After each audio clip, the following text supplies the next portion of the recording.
ਵੀਰਾ ਮਾਸ਼ਾਅੱਲਾ प्योर नागरा बीतल माशाल्लाह पठोरा ही ने पिया बिल्कुल वाइट अख दे तोता फेस च ने और माशाल्लाह कन्ना दे लापर भी चेक कर सकते हैं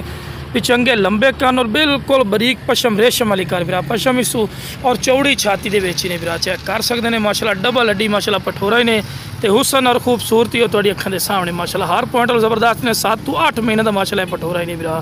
और A+ क्वालिटी दे विच ते लो ਵੀਰਾ खीरा पठोरा ने छीर भी कोई नहीं पहले तो चेक कर सकते हैं 2024 की कुर्बानी ते भी लगता ही ने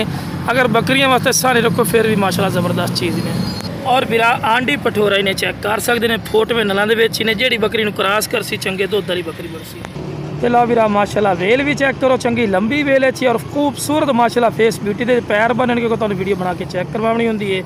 तो यह ਵੀਰਾ बकरा अगर मंडी से विजिट कर लो या किसी फार्म वाले को पुछ लो कम अज़ कम ਵੀਰਾ पठोरा तुहानूं 45-50 हज़ार रुपये तो घट नहीं मिलना क्योंकि नस्ल के और क्वालिटी के भी पैसे होते हैं ਵੀਰਾ और एक्टिव और तेज़ इतना ज़्यादा है कि तुहाडी अखां दे सामने माशाल्लाह बड़ा मुश्किल में वीडियो बना रहे हैं तो खूबसूरत माशाल्लाह पठोरा ने जिस वीरां नूं चाहिए इंशाल्लाह स्क्रीन ते दित्ते नंबर पर रबता कर लवे इंशाल्लाह तुहाडे राबते की कदर होसी और तुहाडी सोच तो भी इंशाल्लाह काम राइट ते मिल जासी तो माशाल्लाह हर पॉइंट वेखो जी वेल भी ज़बरदस्त बिल्कुल बराबर का थल्ला पूछल ज़बरदस्त कोई ऐसा पॉइंट है जिहड़ा काम हो वीरा शौक रखना तो यह शौक होंदा ही नहीं अगर अच्छी खुराक देसो तो इंशाल्लाह 100 kg 150 kg के वजन भी कर दें और इस टाइम 7 तो 8 महीने का माशाल्लाह पठोरा ही नहीं पिया जिस वीरां नूं चाहिए जनाब स्क्रीन पर नंबर चल रहे हैं इस पर रबता कर लवे इंशाल्लाह अल्लाह के फजल करम नाल प्यार मोहब्बत नाल रहना।